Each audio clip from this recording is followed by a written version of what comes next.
What's up, guys? Serious Nibiru back. This time I'm taking a little bit different direction. We're playing Stanley Parable. If you've never seen this game, you're gonna like it. It's not a long game. It's nothing real special. You know, what's special about it is the narrative of the game. You know, choices you make changes the game a little bit. So it's pretty unique. That being said, let's go ahead and get into it. If you like this video, please like it and hit subscribe. Let's do it.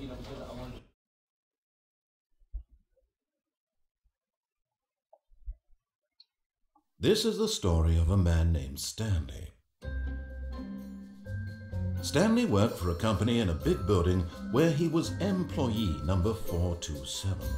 Employee number 427's job was simple. He sat at his desk in room 427 and he pushed buttons on a keyboard. Orders came to him through a monitor on his desk, telling him what buttons to push, how long to push them, and in what order.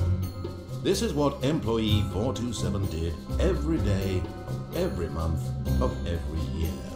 And although others might have considered it soul-lifting, Stanley relished every moment that the orders came in, as though he had been made exactly for this job.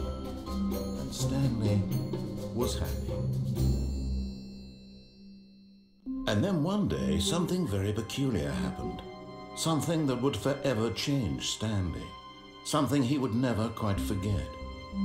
He had been at his desk for nearly an hour when he realized that not one single order had arrived on the monitor for him to follow. No one had showed up to give him instructions, call a meeting, or even say hi. Never in all his years at the company had this happened, this complete isolation. Something was very clearly wrong. Shocked, frozen solid, Stanley found himself unable to move for the longest time. But as he came to his wits and regained his senses, he got up from his desk and stepped out of his office. Alright, that's my cue, I guess. Let's see. I'm going to try not to talk a lot in this because there is a narrative in it that, you know, you have to hear. It's hilarious.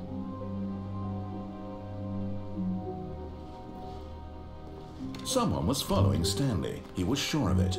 If he checked over his shoulder now, he would surely catch them. It was only a matter of time.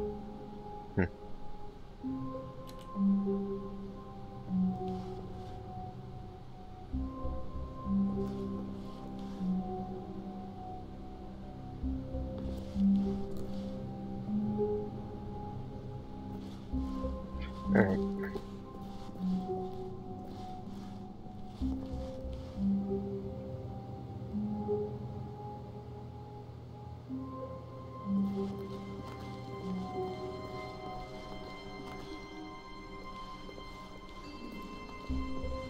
Hello? When Stanley came to a set of two open doors, he entered the door on his left. Go to the right. This was not the correct way to the meeting room, and Stanley knew it perfectly well. Perhaps he wanted to stop by the employee lounge first, just to admire it. Ah, yes, truly a room worth admiring. It had really been worth the detour after all, just to spend a few moments here in this immaculate, beautifully constructed room. Stanley simply stood here, drinking it all in.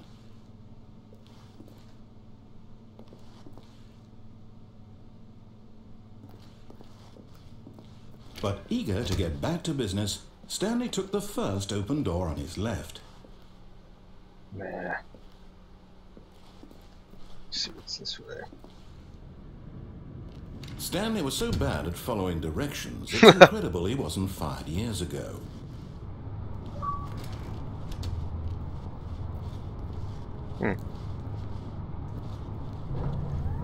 Look, Stanley, I think perhaps we've gotten off on the wrong foot here. I'm not your enemy, really, I'm not. I realize that investing your trust in someone else can be difficult, but the fact is that the story has been about nothing but you all this time. There's someone you've been neglecting, Stanley. Someone you've forgotten about. Please, Stop trying to make every decision by yourself. Now, I'm not asking for me, I'm asking for her. Huh? This is it, Stanley. Your chance to redeem yourself, to put your work aside, to let her back into your life. She's been waiting. Uh-oh. That's her, Stanley. You need to be the one to do this, to reach out. What happened? Oh, Stanley, is that you? Hold on, sweetie. Sorry to keep you waiting. I'm just pulling the bread out of the oven. All right. Okay, there we go. All right, now, I want you to come in and tell me all about your day. What? Gotcha. Oh, come on. Did you actually think you had a loving wife? Who'd want to commit their life to you? I'm trying to make a point here, Stanley. I'm trying to get you to see something. Come inside. Let me show you what's really going on here.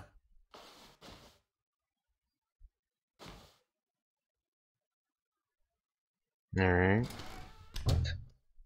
This is a very sad story about the death of a man named Stanley. Okay. Stanley is quite a boring fellow. He has a job that demands nothing of him, and every button that he pushes is a reminder of the inconsequential nature of his existence. Look at him there, pushing buttons, doing exactly what he's told to do. Well, fuck you, pal. Now he's pushing a button. Now he's eating lunch. Now he's going home. Now he's coming back to work. One might even feel sorry for him, except that he's chosen this life. But in his mind, he can go on fantastic adventures. From behind his desk, Stanley dreamed of wild expeditions into the unknown, fantastic discoveries of new lands. It was wonderful, and each day that he returned to work was a reminder that none of it would ever happen to him. And so he began to fantasize about his own job. First, he imagined that one day while at work, he stepped up from his desk to realize that all of his co-workers, his boss, everyone in the building had suddenly vanished off the face of the earth. The thought excited him terribly. What? What if I don't push the buttons?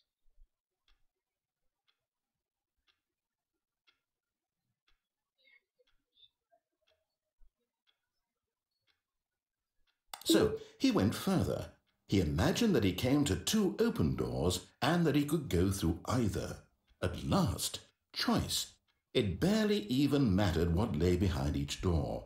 The mere thought that his decisions would mean something was almost too wonderful to behold. What? As he wandered through this fantasy world, he began to fill it with many possible paths and destinations. Down one path lay an enormous round room with monitors and mind controls.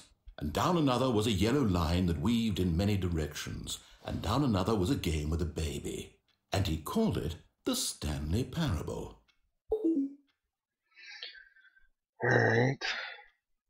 It was such a wonderful fantasy, and so in his head he relived it again, and then again, and again, over and over, wishing beyond hope that it would never end, that he might always feel this free. Surely there's an answer down some new path, mustn't there be? Perhaps if he played just one more time.